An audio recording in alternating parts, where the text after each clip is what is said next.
अस्सलाम वालेकुम दोस्तों, क्या हाल है? खैरियत से? ठीक है। मैं हाँ मलिक नदीम अहमद तो तुसी मैं अपना यूट्यूब चैनल देख रहे हो नदीम सुच्चू।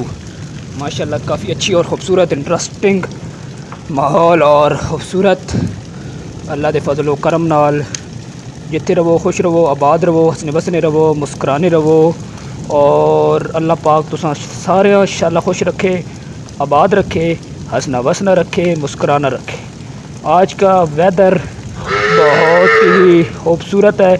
महसूस न कीजिएगा पीछे माल मवेशी की जगह मैं खड़ा हूँ तो इस वजह से ये आवाज़ आ रही है आपको, लेकिन इंशाल्लाह क्योंकि इधर से ये व्यूज़ बहुत अच्छा बहुत कमाल का आता है, इस वजह से ये देखे तकरीबन 15 से 20 मिनट आधा घंटा हो चुका है हमारे यहाँ गिर बारिश जारी है, यालाबारी भी है।